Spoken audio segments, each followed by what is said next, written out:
So she had like a couple seconds there where she was standing and she was starting to kind of get woozy. So I just stood right up with her and kind of put my hands under her arms, and before you know it, like she was just unconscious. You just ragdolled on me, just like.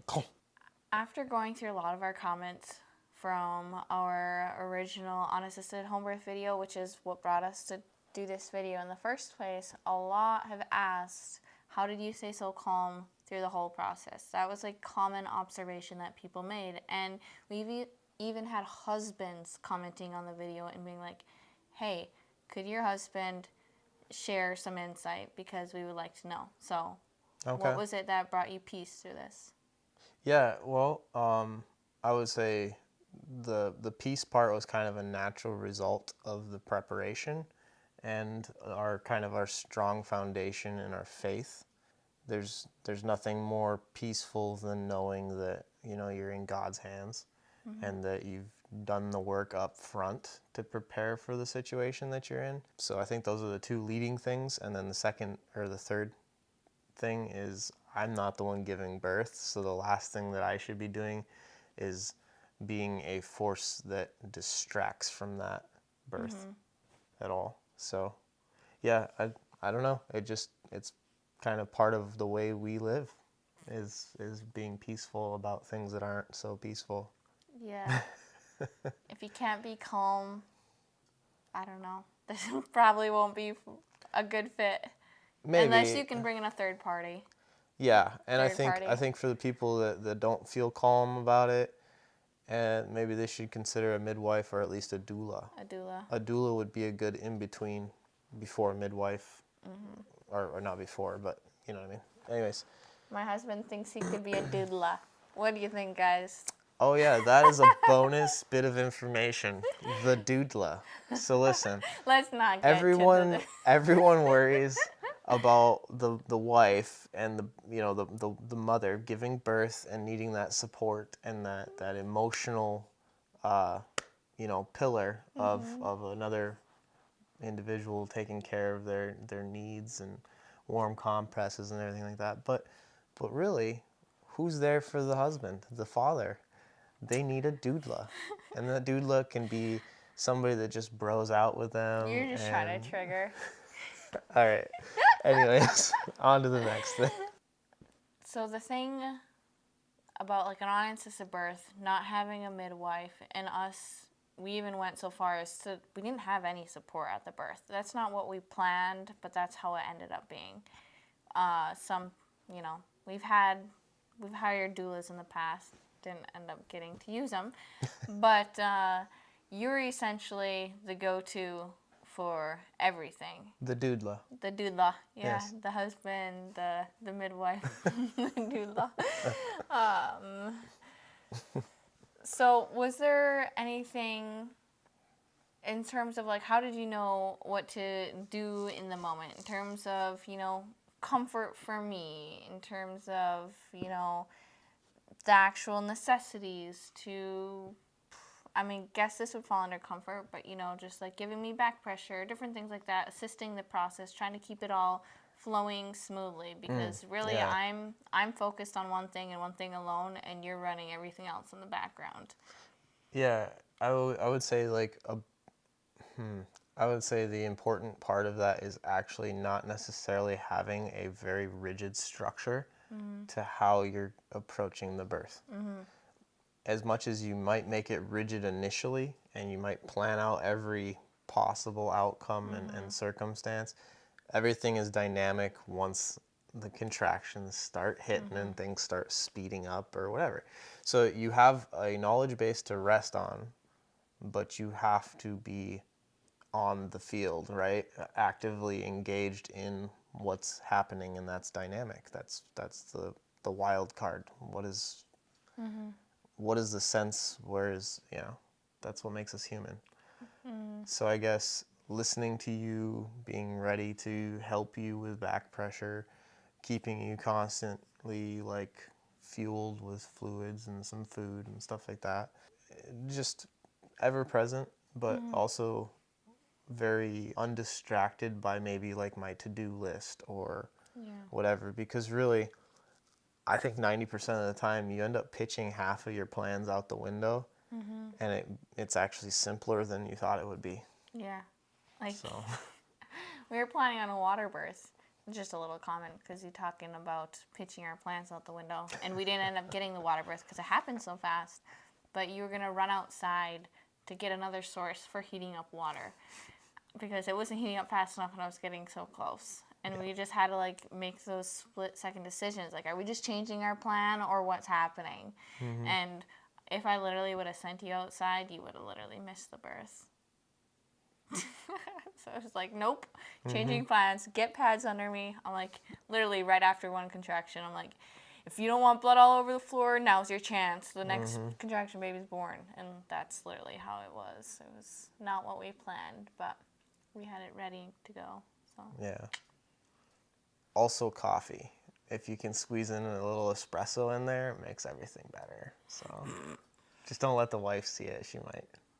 she could kill us. Yeah. We talk a lot about our busy lives. You know, we're raising 3 under 4, super busy. Married 5 years, homesteading. You're grinding out of the household 9 to 5 plus in the evenings most days, some days. Realistically, what did prep look like for you? It was kind of like, as far as daily prep, initially it started out with some light reading. You were pretty intensely going after your midwife book, finding your resources so that you could cover your bases and know what you do in certain circumstances and how to prepare for this or that.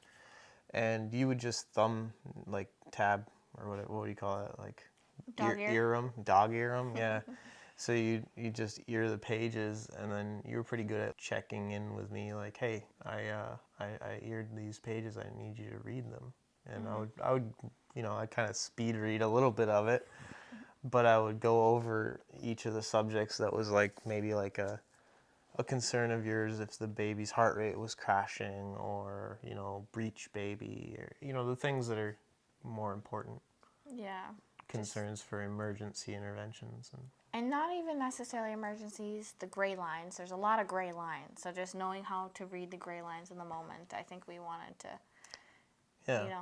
have some kind of understanding so we can, like, maybe not false alarm and go to the emergency if that wasn't necessarily, necessary. And then I think as we got closer to the, game on end of things, I started to get more involved, and then we physically were getting hands-on practice with finding the heartbeat, locating the head versus the feet and the butt and the back and the fingers. I don't know about the fingers, but Do you want to talk about kind of like what our prenatal visits looked like for us? Oh, okay. 'Cause we didn't actually your doodla. We didn't actually see a midwife wait a or minute. anything. Your mid-husband visits. Yeah. It doesn't have quite the same ring as a midwife. Yeah, so our prenatal visits kind of started to happen, I don't know, 3 months before the birth was when it really upped. Probably started. Yeah. And that was measuring the baby. We had the blood pressure of the mother, the fundal height, which is the measuring the baby I was talking about, and the heart rate. We just recorded the heart rate over time because we wanted to make sure that we knew what his normal resting heart rate was. Yeah. And what we found was we were using a tool. Do you want me to go into that right now? Sure, go ahead.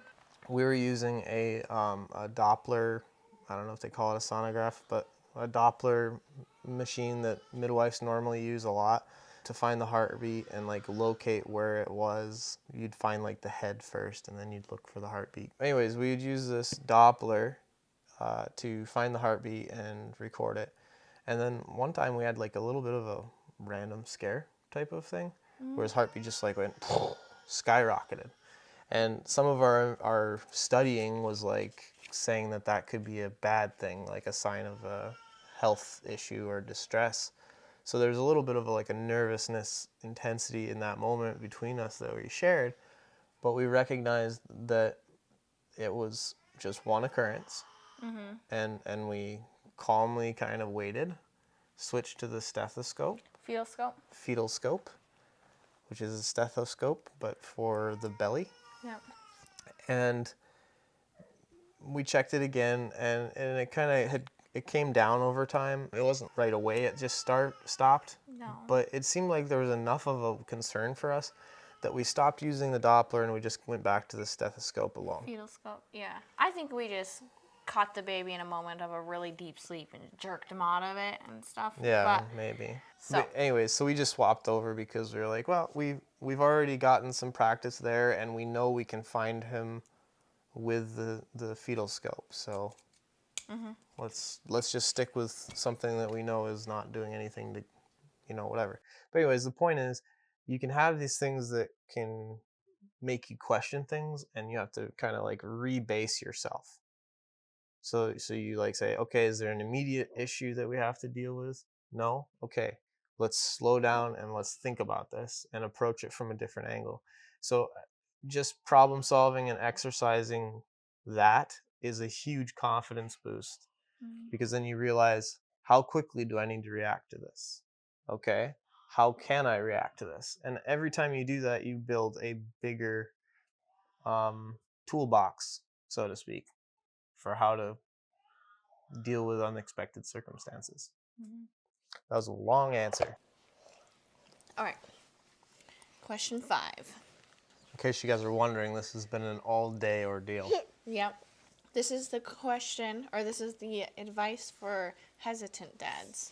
Okay. So, if there's a dad that's thinking about supporting an unassisted birth, what would be your advice, but feeling hesitant? To the hesitant dad out there, I would say inventory your hesitations, discuss them with your wife.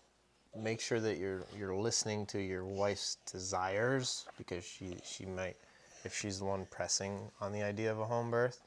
Look at your worst case scenarios and be like, okay, well, ultimately, if something does go wrong, you need to be in the hospital anyways. So how often does something go wrong and you're just too far from a hospital that an ambulance can't get you there in time to do the necessary surgery or the necessary birthing setup to intervene in an emergency? So I guess weigh your options. If your partner is feeling one way and you're feeling another way, you gotta kind of find some common ground, see where you guys can meet and say, all right, well, this is as far as we'll take it. Or maybe it's just not in the wheelhouse for you too, because maybe you're hesitant for a good reason. I don't know.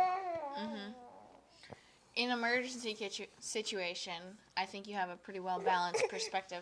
As my husband's in the background taking care of the baby, he's fussy, he got teething, he got teeth coming in. I want to talk with you guys about some very practical game changers that we really focused on prior to the birth that helped boost both my husband's confidence. It in general just kept like a very smooth sailing system for once the actual labor came. I've done a whole video on this, and I'll drop that above if you guys want to check that out. I will admit though that the quality of the video is not great in terms of the lighting, but down below in the description I do have everything listed as far as what we used, what we purchased for the birth. So if you guys want to know what things that we actually had on hand, you can check out those links. Otherwise, I also created a planner, which I have for sale, and I'll link that down below in the description, which ultimately was a product that I wish I could find prior to this birth in preparation, wanting to have everything organized all in one spot. I'm gonna link that down below. It has everything from meal planning to during labor care to supplies to purchase to notes, a wide array of things. Calendar to prenatal checkup. But let's get into some physical things that we had on hand that made a really big difference for us. One of the things that we did is we learned how to belly map. I know we talked about that a little bit, but before even making the decision to go ahead and do this, we actually didn't even know how to do this. We thought that we were going to need to get an ultrasound just to have peace of mind that baby's in proper position. But after doing some research, we learned that this is something that we could very well easily learn how to do ourselves. So that's something that we learned how to do.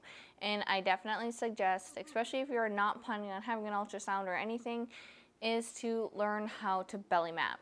Another thing that I suggest doing is learning the baby's heartbeat range, its healthy range. Another thing that we did is we had a mock birth night, just my husband and I, where we talked about a lot of maybe concerns. We went over things of like, okay, if this happens, what's our plan of addressing them? Husband, do you know where all the supplies are? So I'm not trying to find them for you or whatever it is. So we tried to have a game plan, go in with a game plan. So we had a whole mock birth night, and that's kind of what that was. Okay. Okay, what? Do you hear that? I think I hear a baby goat. Hold on, I'll be right back. I'll get the turkey baster. Okay. I have so many babies. Oh yeah, you just can't.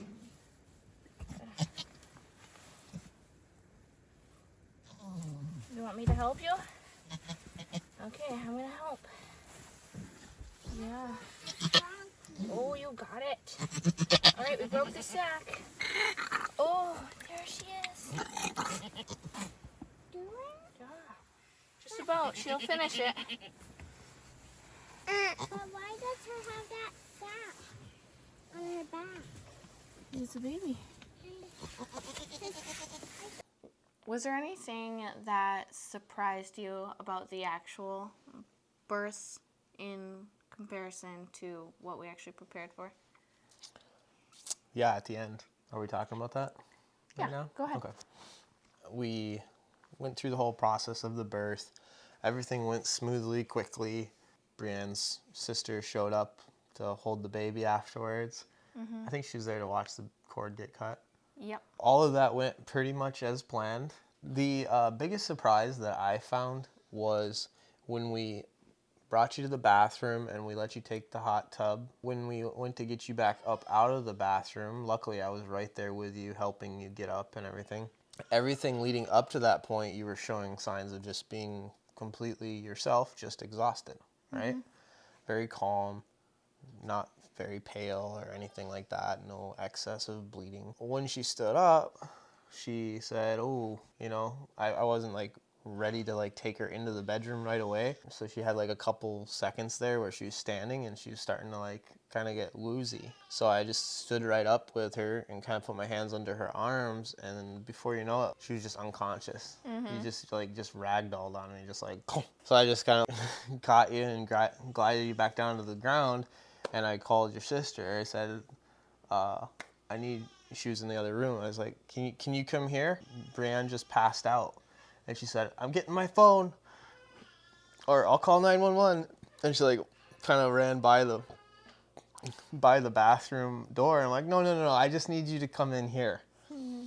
And by the time she turned around and came back in, it was probably instant that you were starting to come back too. Yeah. So she had this like blackout for like 8 seconds or less. It probably felt like 8 seconds. It was probably less. Yeah. Somewhere in that range, where she had just been too lightheaded, or maybe there was a little bit of blood loss or stress or whatever. Basically understandable when you give birth to an entire human being. Mm-hmm. So we were just maybe too casual in that degree. Yeah, like even though you feel good, don't push it. I think it was a wake up to us. It's like, still take it easy. You're feeling good, keep it that way. Don't push it. Keep your head down. Yep. So that was a good little humbling for us. It could have been much worse if she fell and hurt herself, and now we got an injury when she's trying to get sleep and nurse a baby. Or if I was trying to hold the baby and walk or something. Yeah, because right. I feel like I felt good enough. I could just do that. Yeah, don't. No. Which is another thing to bring up, is you're a little bit out of it right at the end there. Yeah, when you give birth. I was a little bit out of it, for sure. Yeah, so the husbands, you need to... A little bit, like, hallucinating, like, just, like, a moment. And I didn't tell you till, like, a long time later, because I wasn't really worried about it, but... Yeah, so husbands, be cognizant of that. Be aware that, common sense needs to be, like, adhered to aggressively for you. You need to like double check. We're gonna carry you guys through a few more moments within the birth before we do the... Hey. Hi. Oh, eye contact with the speaker. Oh, you're doing so good at keeping your eyes to yourself. One of the most common things, like comments that I got in my unassisted home birth about you and your support, how you were hands-on during the process, which of course you choose this route as a husband, as a spouse, you have to be. You have to be more hands-on through the process. Is that pretty intuitive to you through the process in terms of helping, assisting? Did I have to communicate it? What did that look like for you? As far as knowing what to do in the moment, I think a lot of it was just relying on a tiny bit of intuition and mostly you just hollering at me. Communicating. Yeah. Communicating, not hollering. But basically, like, you would say, hey, I need pressure, and I'd come over, I'd drop whatever I was doing because I had kind of a priority. I'd do what I could while she was processing things, but when she needed me, I'd just drop what I was doing and come help. Yeah. So basically, like, a combination of, like, not hovering, but also immediately ready to help. So you did a lot of the communicating, and I just did mostly listening. So. Yeah, you did have a little bit of like a good sense for like putting on the music. I had a playlist.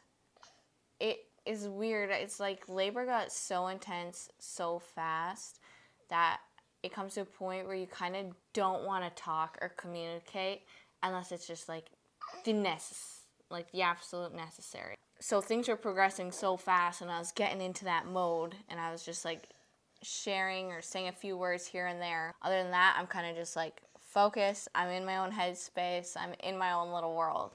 But you did like, did you want music? And you just pulled it up. And that made such a huge difference right towards the end when we had the music. Because I didn't even have the time to pull it up myself. Hey guys, please let us know in the comments how we did in answering some questions. We hope this video helps you feel more confident in home birth. As always, thank you guys so much for following along. If you're new here, hit that like and subscribe button on our channel so you'll be informed when we do new video drops. As always, guys, have a great day, and I'd love to hear from you guys in the comment section. Hi, Julie. Oh.